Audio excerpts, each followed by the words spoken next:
afternoon, ladies and gentlemen. Welcome to another exciting Propagandacaster. My host, Imperial Dane, Master Propaganda, Hero Strike, Defender of the Fatherland, off here to an exciting 1 vs 1 on Angoville. The setting is 1944 France.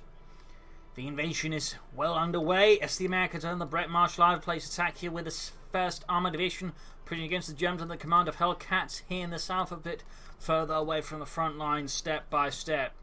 Hellcats is pushing back with the 116th Panzer Division of Inhund. He's got mechanized assault Jaeger Infantry and mobile defense with mine and infantry bulletins versus Breadmarsh's heavy cavalry, airborne and recon support with the double infantry and aviation bulletin there for faster build speed, double grenadiers here for Hellcats, double rifleman here for Breadmarsh, who's quick to set down the tank traps and the barbed wire, of course making use of the increase in build speed there with the echelons to...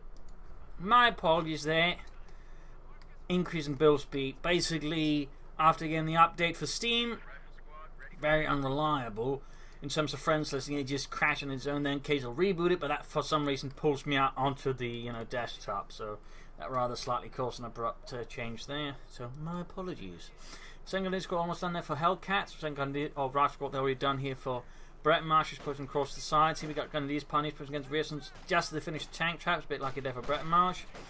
On their own, they're not going to be able to do much. We can see that Breadmarsh immediately retreats, realising that's pretty much just a lost cause.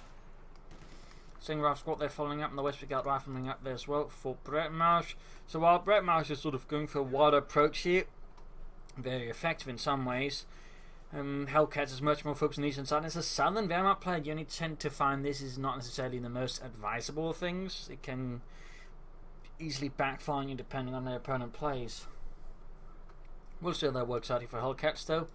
Moving ahead there swiftly, wiring off a bit here, there, wiring off here and there to pretty much make sure the opponent can easily use the house here, but you can use it safely against them.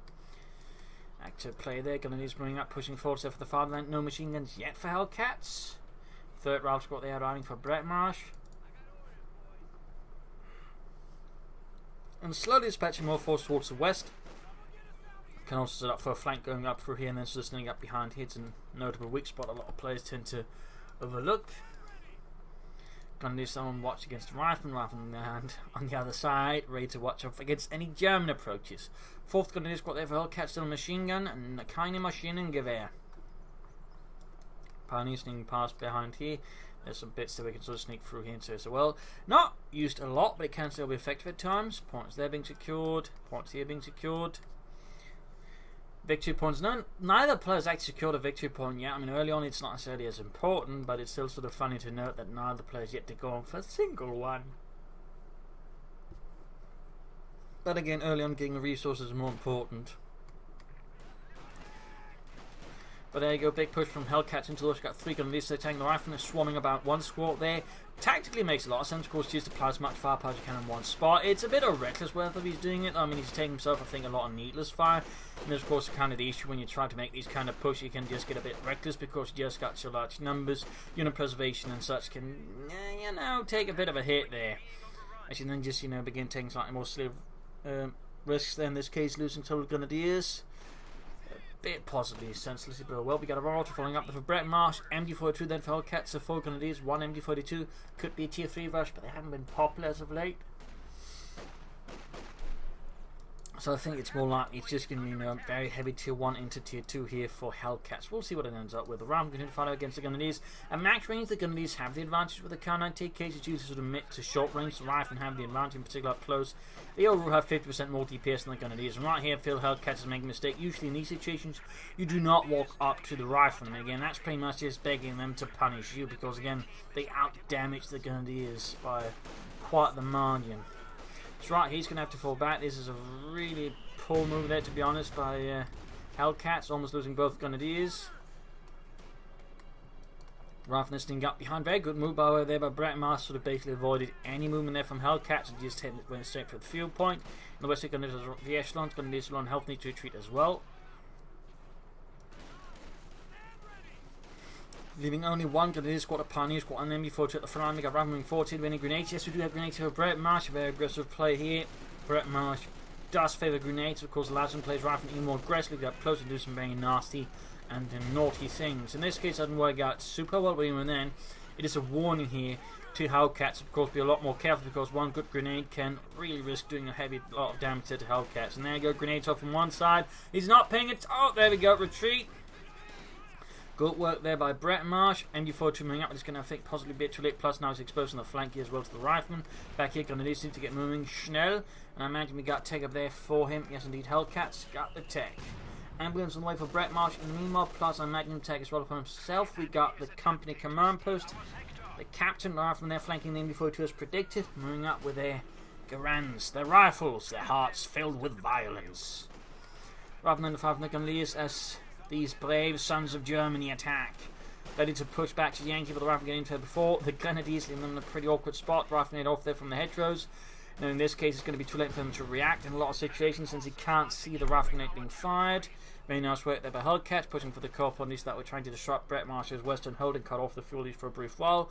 Good move. Like to make a nice company going up there for Hellcats as it keeps up the pressure versus the Americans, who's got their captain out. An additional force there for Breadmarsh, and so in one of the strengths of the Americans, they can, you know, basically with this, they can just snowball so much more, but at the same time, if they actually lose units, it can sort of help them sort of bounce back. So the tech for the Americans is in this way particularly strong. And of course, now means that Breadmarsh essentially has 4 rifle scores, 1 with the Thompson, but at the same time got that 4th one for free while taking up.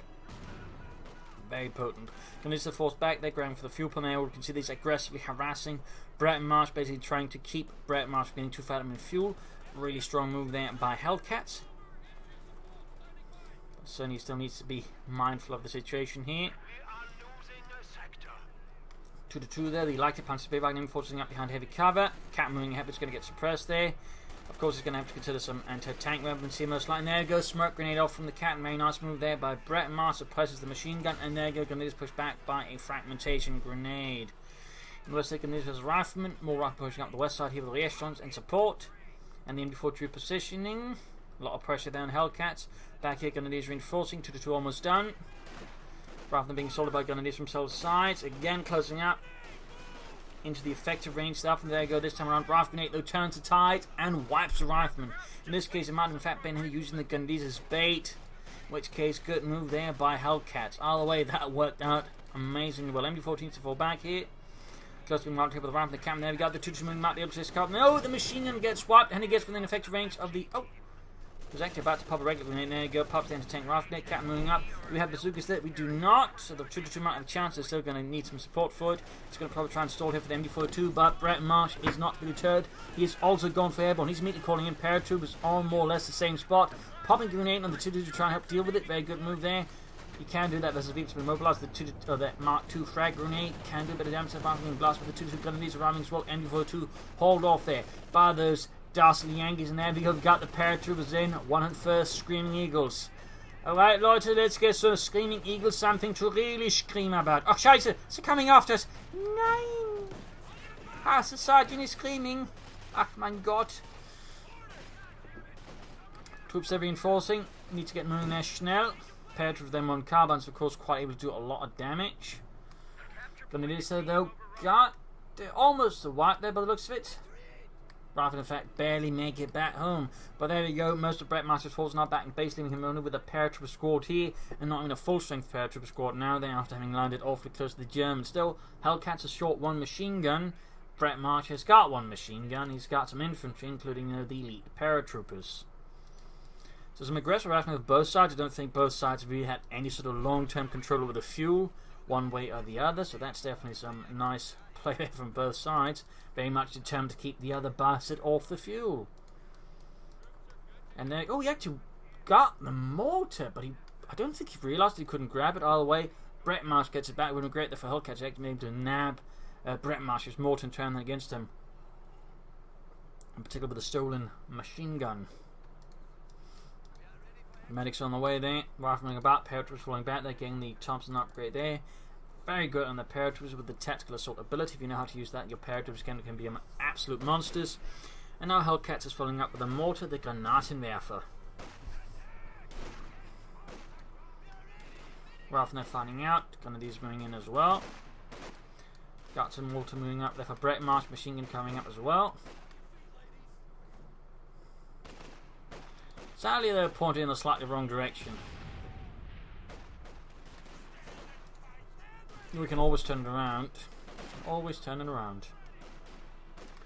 Smoke's been off here from Breadmarsh. Also, for some reason, viewed from a correct angle, you can't actually see them. They're just invisible. That looks silly. And now for my next trick, I'm going to make this mortar crew appear invisible from a certain angle. Anyways, ring pounding up against the gunneries. They go tactical assault pop. In this case, the smoke actually works against them. There's a nice flank, but in this case, the smoke slightly helps Hellcats. But even then, only slides the paratroopers there. As you can notice, he's doing some heavy damage to the tactical assault, almost wiping out both Grenadier squads. Grenadiers opening up, their paratroopers dropping further, and ultimately are forced away. But even though I'd say they did quite some harm there on Hellcats and the German army. 2-2 back in action for the fatherland, rolling down the roads, and might go here for the paratroopers to get a wipe. And there you go, got the steward out for Breadmarsh, pulling a fast one here in the Hellcats, forcing him to go for a Pack 40. As the steward is quite the menace here for the German army if they do not have a counter. At least some telemines, which Hellcats hasn't had time for. He's also not grabbed the munitions point or anything here. Further still, Breadmarsh and also getting heavily focused on the eastern side, which is actually allowing Hellcats to concentrate his forces and basically holding a nice chunk of the map there easily against Breadmarsh. Wrapping up the 2 moving within range, he might actually risk losing it to an tank rifle grenade if he's not careful. Steward moving in here. Pack 40 almost down there for Hellcats, but it's going to be too late. There you go, Panzerfaust on the Steward, that slows it down. Rifle there, almost getting the 2-2-2, but the Rifle themselves also getting murdered here by the Pioneers. They're flaming there for most of their trying to side, and he gets the mortar. Good work, good work. Gun has been suppressed here by the MD-42 as he tries to grab back the fuel point and keep it out of American hands. Hellcats has yet to go for doctrine here in the face of Breadmarsh's airborne doctrine. He, by the way, is a big fan of the doctrine. It can usually be seen using the doctrine one way or the other. So that's very much of a unique playstyle there from Breadmarshliveplace, who's also from Norway. Fun fact.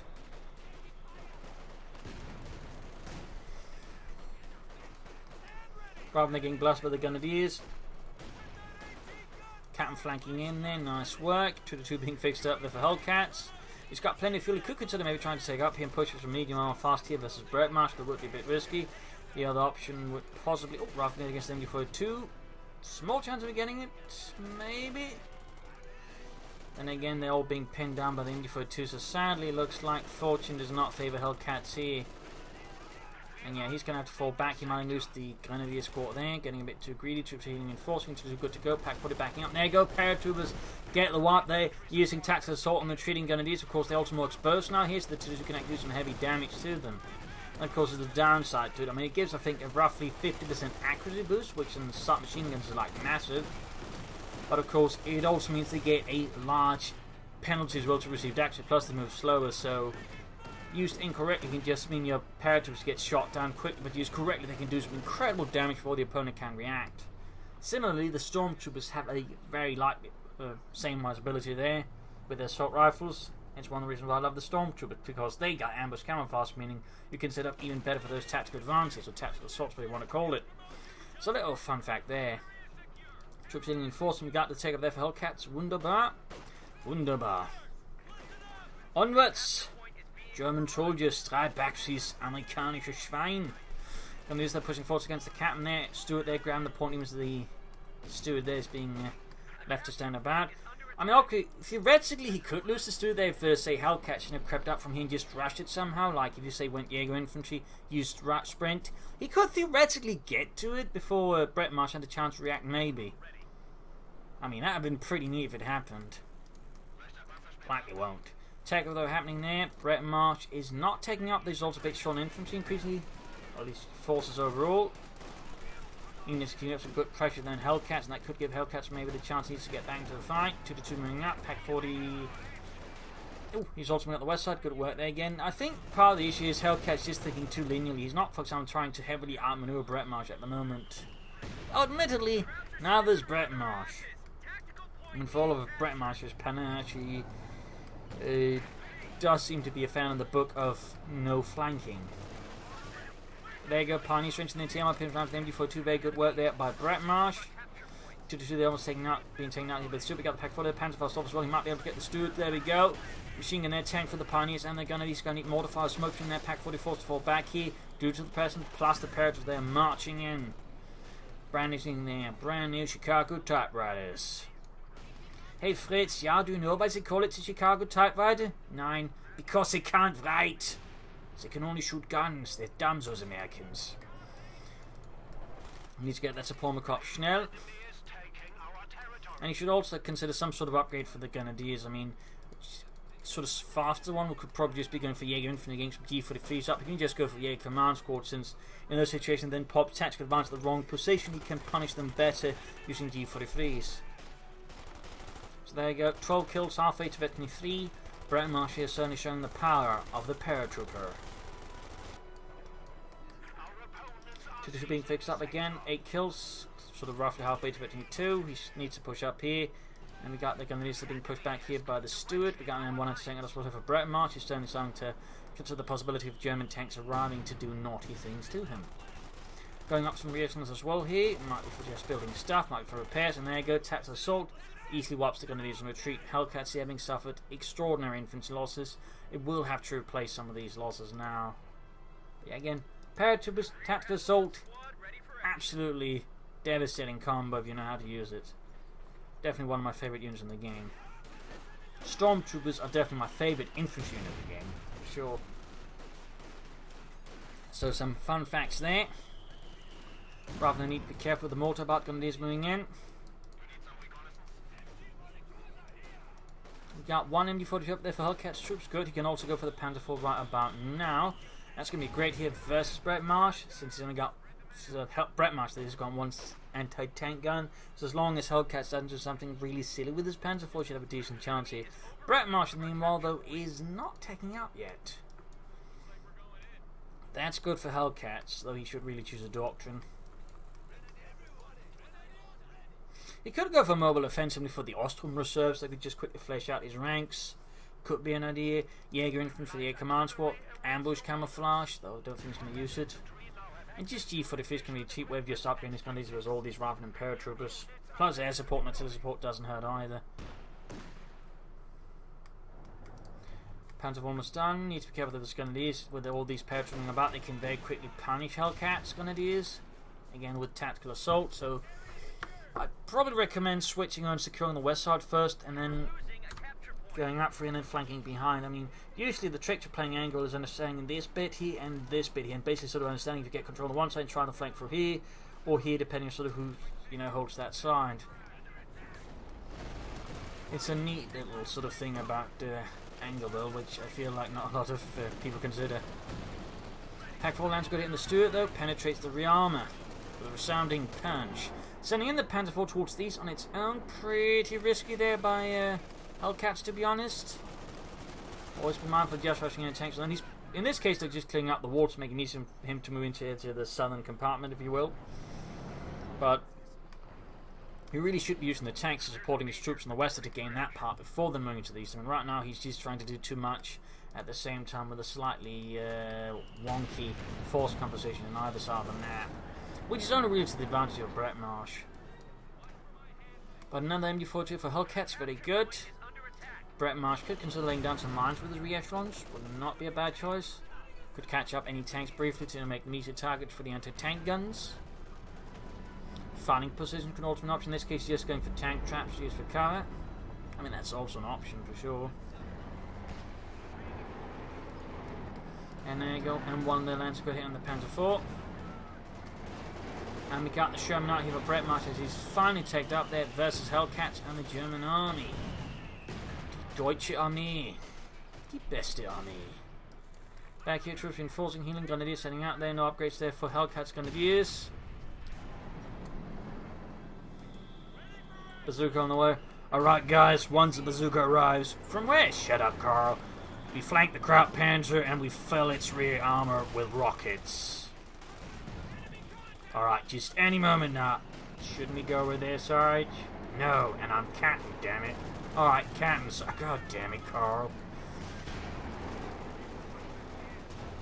Patterns for all that taking heavy damage. You can cover, got a Sherman moving in. Oh, that's a Stuart. Never mind. Much smaller than the Sherman. Oh dear, oh dear. Pathing issues there. Oh no. Scheiße. Holy smokes, the anti-tank gun missed the Panzer IV and he got the Stuart. That was lucky there for Hellcats. That was beyond lucky. Seems like another pathing. He's into tank and shoots. Misses again. The crew is drunk. Way drunk. What the hell have they been up to? Alright guys. We're going to liberate this cellar filled with French wine. Now. But there's a war going on. I don't care. This thing with Rearson Sherman going to the base, you need to be careful. He's getting pretty aggressive here as the Hellcats. I mean, obviously, get the Sherman. Great, we got a Jaeger squad out by the way, but he can't risk losing the Sherman here with a bit of bad luck. Panzerfaust faulted up. Pack 4 lands a good hit. There's Sherman down to roughly half health. Victory Pons wise, Breadmarsh got a nice lead here with Hellcats. For now, anyways. Sherman continues pursuit there, the crap Panzer. And the 2-2's not looking too great either.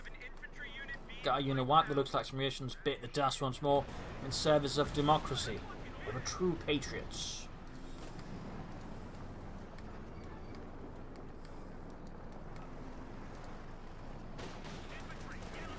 Sherman there being flanked by the Pack 4 in there. Go main gunner. He's going to lose to Sherman. On the other hand, he did get the Panther 4 and he did get the 2-2, so it's not a complete loss, but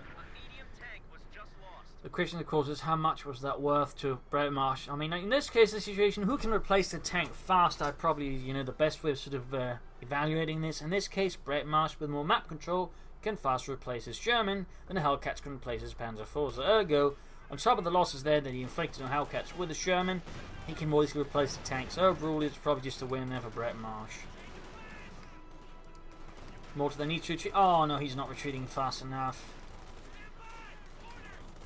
What the paratroopers about them being too slow is a big problem, since the paratroopers pack a lot of punch, in particular Veteran 3. With those Thompsons, they are absolute monsters. Ghanizmo Exchange hit grenade off as well. Pretty poor move there by Hellcats. It really does not respect the paratroopers. I mean, considering how few players use them, to an extent I can understand it, but it's generally not an advisable move anyways, because they are actually pretty good if you know how to use them. Troops are hitting reinforcing Sherman number 2 on the way there for Breadmarsh, whereas Hellcats, due to the severe harassment, is some time off. In this regard, Breadmarsh's aggressive tactics are very much paying dividends here against Hellcats by now. Tank support is here. Sherman ready. I mean, that loss of the early machine gun, I think, really just set back Hellcats by quite a bit against Breadmarsh. And possibly highlights here flaw with Hellcats, which is he does tend to somewhat leave his support weapon so extended. We got Panzer Grenadier on the way now for Hellcats. That's a really good idea. You should have gone for some much sooner, to be honest. Holy smokes, that could have gone very ugly there for Hellcats. Very ugly. He's going for the Stugner since he can't afford to wait for a Panzer IV. That's definitely, I think, a good choice. Going to do this, should just not hang about the bloody Sherman, though. Harassing here, cutting off points, very good, sehr good, sehr good. Machine gun creeping about here, not a bad move. On this is still, I feel, need to fall back. I mean, now they're just down to next to no health. Hellcats is pushing his luck way beyond breaking point there. Now he might actually lose the Grenadiers on the retreat. Jaeger Command Squad on its own, there's the Riflemen need to fall back. Grenadiers swiped by the Sherman, punishing Hellcats there again for sitting around for too long. Another thing not to underestimate, the Sherman with high explosive rounds, it can very quickly do a lot of damage. So, I mean, do not underestimate a Sherman with high explosive rounds. Got the Stuka on the move there for Hellcats for the German army. Panzer Grenadier there apparently briefly cancelled before going for it again. Now he lost his Grenadier squads to the light machine guns. He should get the other gentleman upgrade there. Go machine gun assaulted by the Sherman. Half the unit gone in the blink of an eye. The Sherman is in game a very impressive tank with a high degree of utility and power, allowing it to flexibly fill out a lot of roles. And is also pretty durable and easy to maintain thanks to the self-repairability of the crew. And smoke screens, I mean, that's just amazing stuff there. Sherman takes possession of the Pack 40. The tanks are in this case slightly up, aiding Hellcats. There we go, we got a demo charge off. Note these are timed. Rather than versus Jaeger Command Squad, pop goes the Weasel as the house shatters and collapses inwards. Panzer Grenadiers heading out here for Hellcats. My God, what a mess they've left us. Yeah, they should have called us Panzergrenadiers in sooner. Yeah, but they never do. They never do. Yeah, it's like they think we're not good. Yeah, that sucks. You'll probably have to go for the second Stuttgart. I think have enough anti-tank firepower versus Breadmarsh's army. Of course, Breadmarsh will be able to call up more Shermans. He also needs support more from to the west. Again, he's too focused on the eastern side. Again, it's a flaw that happens with a lot of Angoville players, particularly the southern Wehrmacht players. They tend to get over-focused in the east. And sure, both victory points are there, but in many ways it's much more difficult terrain for the Wehrmacht to defend from, which is usually why you want to be attacking into it from, like, you know, different angles, which sadly he isn't doing. Breadmarsh filling up with another M1 anti-tank gun. Smoke screen off here, very nice. Although I would say that... Oh, there we go. Apparently it's just... Ah! Now I see. It's the largest smoke screen using both mortars. Right. Clever. Clever. Going for ambush camouflage, by the way. Really good. Ambush camouflage basically being an accuracy bonus. Really benefits units with a high rate of fire. So, upgraded grenadiers, panzer grenadiers, machine guns all benefit from ambush camouflage. So, little fun detail there. Jaeger Command Squad needs to push for the victory point and the fuel point. Particularly the fuel is really important here for Hellcats, partly denied to Breadmarsh, but of course ensure he can bring out more armour faster. Machining gave air there on the halt. No ambush camouflage for that, but there you go, rather than paratroopers move into that. And forced retreat. This is the sort of situation where also having ambush camouflage would be great. You can sort of set it up better, you know, with the incendiary armor piercing round, for example, just, you know, engage more effectively, and that way just do a lot more damage out of nowhere. But there you go, second Panzer Squad there with the Sturmgewehr 44, supporting the Sturmgeschütz. But of course the double mortars backing up Breadmarsh, a bit of an issue here for Hellcats. Again, you can see he's exposing a lot of his support with nothing to really cover the flank except one paratrooper squad. I'm not entirely sure this is essential or not, but again, this is also a situation where a good vigorous flank moving across here could really do a lot of damage to Breadmarsh. Grabbing points in the west, again, he's at least securing up here faster and more aggressively. Sturmgeschütz opening up in the Sherman, penetrating his frontal armor easily. Another hit there. Stu needs to fall back now. Panzer almost wiped out. Bang grenade off on the anti-tank gun. Panzer grenadiers need to retreat. Crew dead. Panzer grenadiers rooks. Oh, scheiße, too slow there. Again, I feel like Hellcats need to be a bit more careful with unit preservation. In this case, he's going for the Sherman with the Stug, and he gets it. He actually destroys it. I mean, that was an incredibly risky move. I definitely would not say that was worth a Panzer grenadier squad here for Hellcats. I mean, that could have been saved, though. Machine gun on the mortar fire there. Panzer moving ahead. Stug retreating that machine gun inside the small shed. And he's moving back the Stug through the same route. He doesn't even consider like taking a slightly oblique route just to avoid the anti-tank guns. Like, oh, there's a serious misclick. He just doesn't give a rat's ass. Jack's on the way there for Breadmarsh. Hellcats needs to A, replace those Panzer Grenadiers, and B, I think go for another Stug.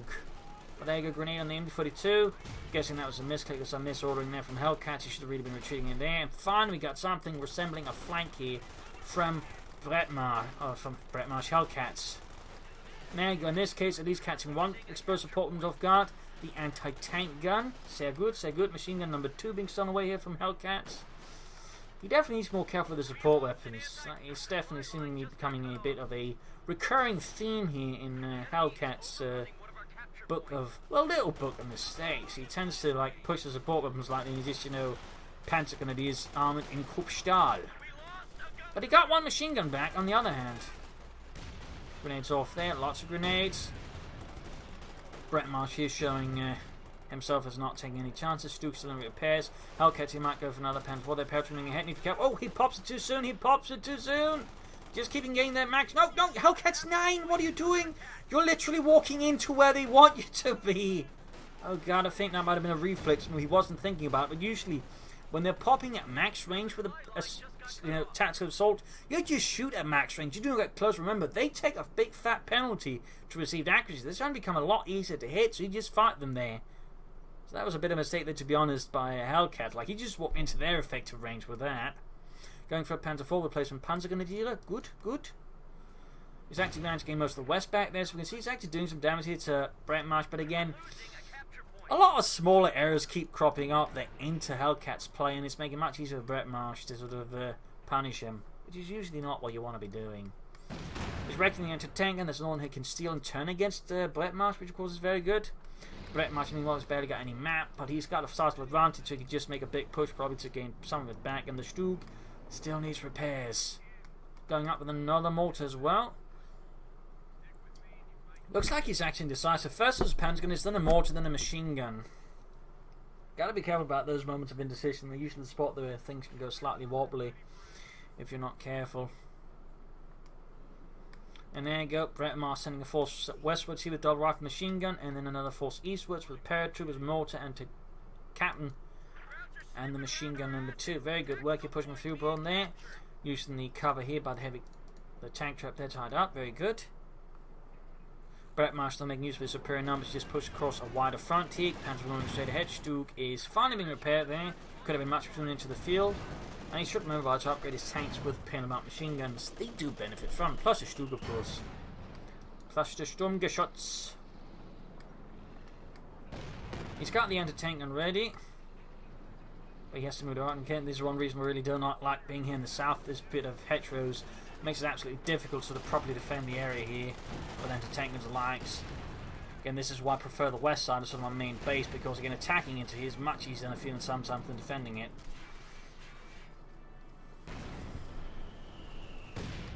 And now he's going to have to bunch up all of his stuff there right in front of the double mortars.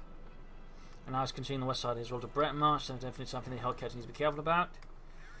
Stug, they're almost fixed up finally. Endlich. More tank taps up here from Breadmarsh.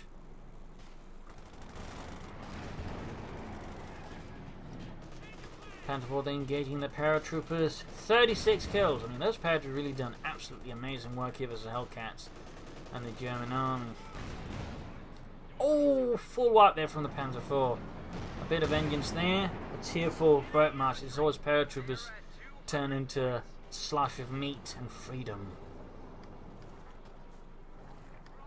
I'm sure he's even now writing small letters of condolences to those pixelated paratroopers' pixelated families. He's torn up about it. More barbed wire here, pushing westwards to the Jaeger command squad, catching the rifleman there.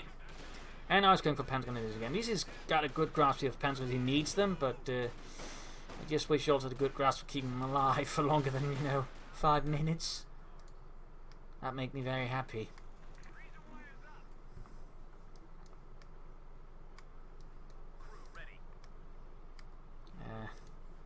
Carl? Yeah? Did you remember to make sure we could get out of here? Maybe. Good job, Carl. Good job.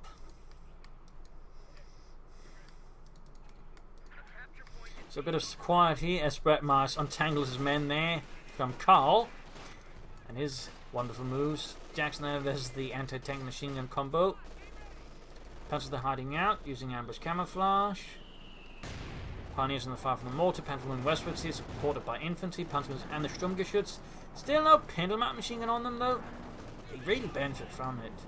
I mean, for all intents and purposes, these pin-and-mount machine guns are essentially like a light machine gun from a Grenadier squad on them, which in particular on this Stug is actually pretty good. And then you get a pair of the Stugs out with double light machines, actually do some decent damage versus infantry. And of course the Panzer IV with all the other machine guns becomes pretty good as well on his own. Second Jackson on the way there for Breadmarsh. Going heavy on the tank destroyer action.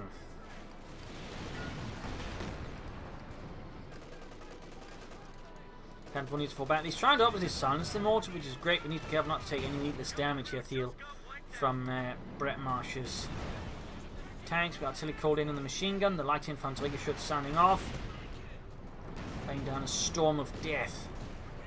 As Breadmarsh there calls up the second Jackson. Panzer then moving up. Panzer IV needs to fall back. Panzer all need to be careful not to stick around too long. Gun is a Panzer fast and Jackson could almost get it here. Stug moving ahead. Need to be careful from what path it takes. Blitzing right past the rifle. He's almost got the Jackson here.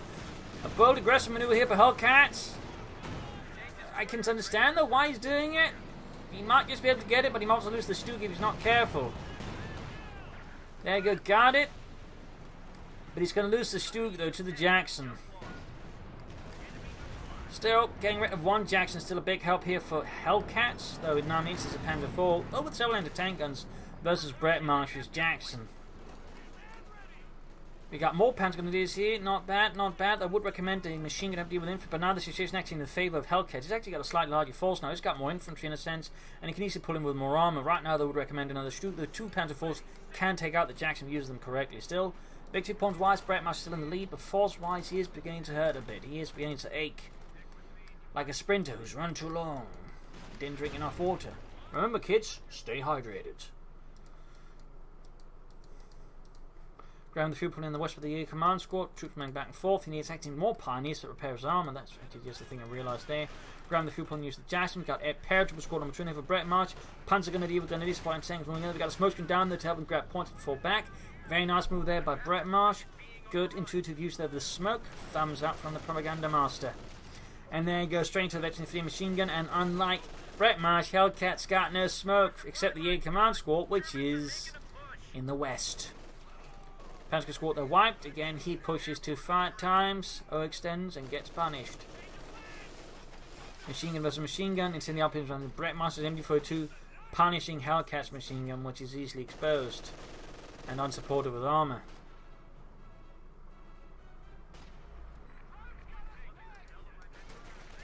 Yeah, command squad is rifleman 3 versus 5 though with BARs and grenades. He's going to have to treat those chaps. Panzer IV almost done. Another one is almost fixed up again. Victory points wise, Breadmarsh keeps up the pressure here versus Hellcats. Rifleman advancing. For freedom, democracy, the American dream.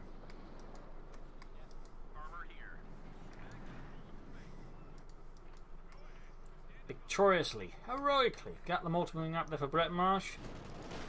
Panzer wavers the reaction of the Duca team, and the machine gunner hiding up behind the tank traps. Almost got the MD42 there. Jackson shoots, misses. Panzer moving versus the captain, and he could theoretically get the machine gun back. We should pop a grenade here though. Or should shoot the Panzer Grenadiers. There we go. In the west here, Grenadiers was rifling, bit exposed out in the open, not good. Panzer moving up with lots of anti-tank guns. Need to be careful there, need to be careful. He's pushing out that Panzer IV, think too far, got the Panzer moving in, they almost got the Jackson. We got artillery called in here as well. Blitzing here, and oh! Almost got the Jackson. Oh, it misses, 9! And the Jackson misses in return. Sends in another Panzer IV. Needs to be careful with the other. Oh, he's going to lose an anti-tank rifle grenade. And he pulls back with the other Panzer IVs. Does not destroy the Jackson. This is a Panzer IV.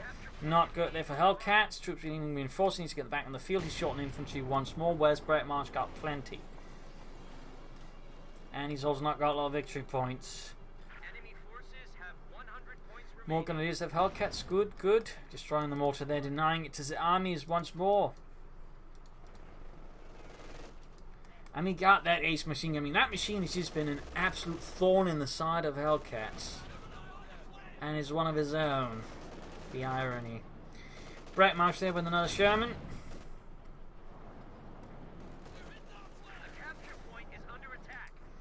Panzer going to do the command squad westwards. 10 and 6 kills there.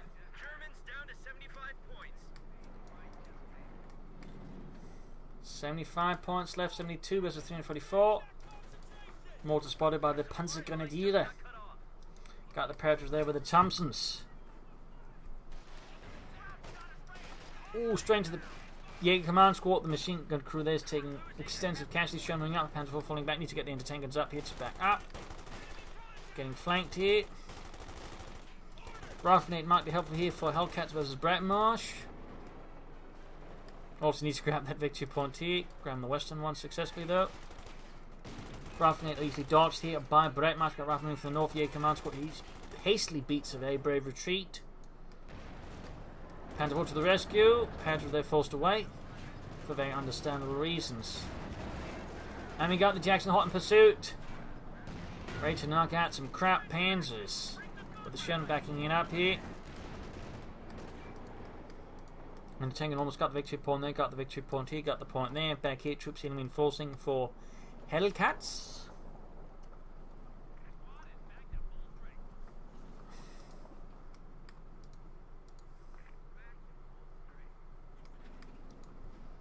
Point there secured, point there secured. Another Panzerhofer Hellcats and the 116th Panzer Division Windhund.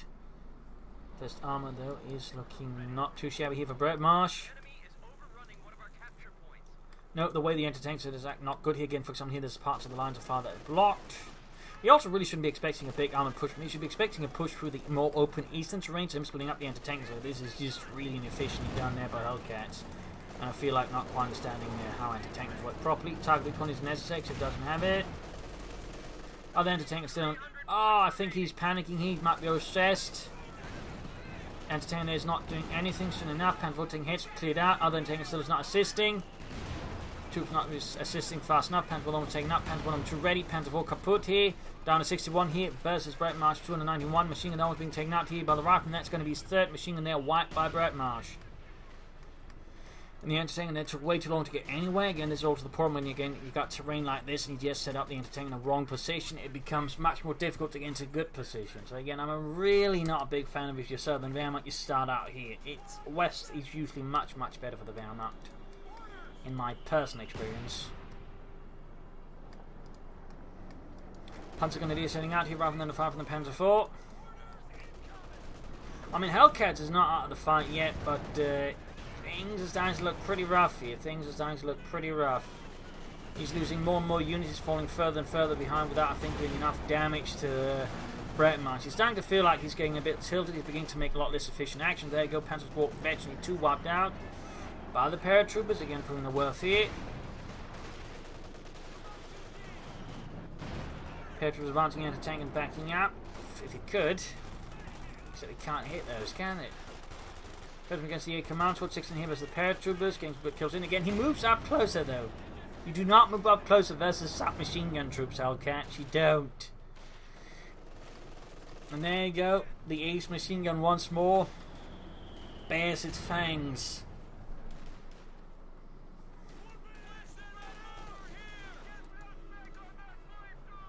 Another machine gun here for Hellcats, but at this stage things are looking pretty bleak.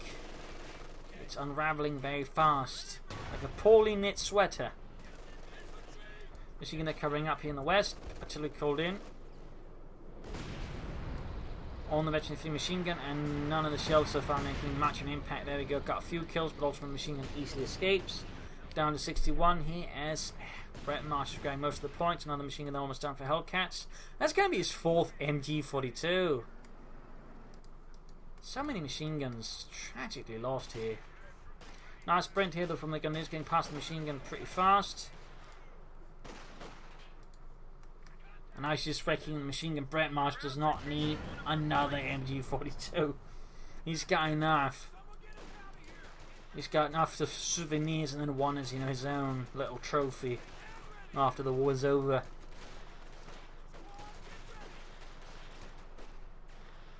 Grenade throw there. Easily dodged here by Hellcats.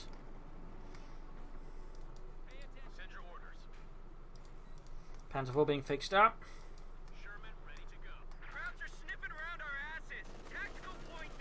Captain under fire. Sherman Jackson moving up here. Anti-tank and hanging back here for Hellcats. Captain being suppressed. And again, anti-tank moving up. Machine gun under fire. And we got smoke from north here. Very nice, very nice. Coming back the captain, grabbing the fuel or victory point.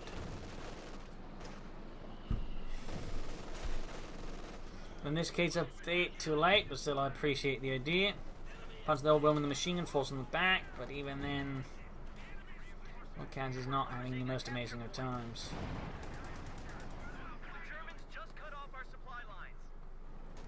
Roll tank traps. See, he's laying down an increasingly large amount of tank traps. There you go, Panzer flanking the Sherman. Surprise, you Yankee asshole. Pushing back the Sherman there with a well-placed shot. They just fell to 50 points. 50 points left, more Panzers there for Hellcats. rather than suppressed and entanglement on his own. I think he's not paying attention to the unit. He's there to go realise so he's sending it and pulls it back before it's sent off to the afterlife. And the anti-tank itself sent straight back to the American armory. Which is not where it's supposed to be, at least what you got as the Germans. Capture point is being overrun.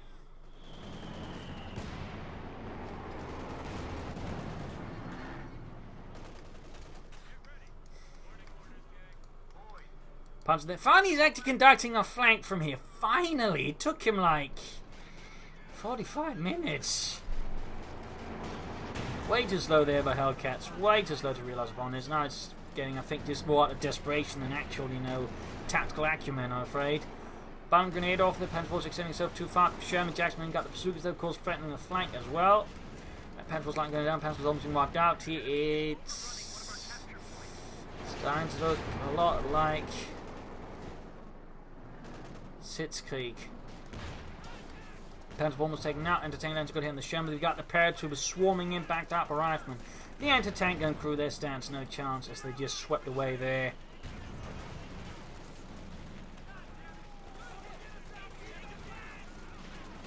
Pioneers have been murdered by the paratroopers, a full wipe.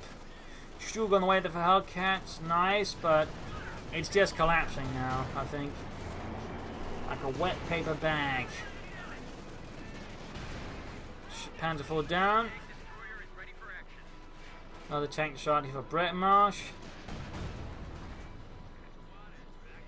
I'd say the force description at this point is too great in there. Go Hellcats around us. A brutal fight right here on Angoville. Some good plays from Hellcats here and there. Some good pushes. Some aggressive ones at times. The problem was otherwise, like he exposed his support rooms repeatedly at times. He was also, I think, again, too focused again. Really, as the Wehrmacht, you do not want to be fighting from it. It is terrible terrain from the Wehrmacht to be finding in. Again, you want to be finding here where it's much more open. You can sort of more easily swallow out your support weapons, use them more effectively together. Whereas here, it's much more easy for your support weapons to get split up, which is, again, not what you want to be doing. And he also was not very good at flanking, which is really just the basic of Angoville. If you're not a flank, you're usually going to do pretty well in Angoville. Of course, Breadmarsh wasn't amazing at flanking either, but I feel like he did better. Plus, at least, you know, the Americans, which are less hindered by this sort of terrain compared to the German army, so there are definitely some issues there, but also Breadmarsh just handled his support weapons better. So again, Hellcats kept extending, kept positioning them where they needed to be swept away. Breadmarsh didn't, so there's definitely also a big difference in how they handled the support weapons. Also good use of smoke with Breadmarsh, good use of paratroopers, good use of abilities in general, compared to the Hellcats was a bit more sloppy there. So while Hellcats, I think, had a lot of things going for him, ultimately, he just, I think, did not play the map very well. He played like it's any other map, and that's not what Angoville is sort of meant to be played at. You play Angoville like you played on Angoville, not like, you know, it's Langrasca or something else. And in that regard, I feel like it was one of Hellcats' bigger mistakes than the support weapons. So there you go. Hope you enjoyed this match. Hope you learned something from it. If you did, subscribe, like, share, comment on it. And remember, if you're subscribing, press the little bell next to the subscribe button. Otherwise, you're likely not going to get it. I've been hearing some complaints about people not getting your notifications when I put up a video. Well, click on that one, and that should help, you know, a bit there. Otherwise, you know, feel free to donate or pledge on Patreon. Links in the video description there. Patreon or PayPal again. Either helps me out a ton, allows me to keep making these videos. So do feel free to support. This is Imperial Cheers. Thank you for watching. You're all a wonderful audience, and hope to see you all tomorrow for another episode.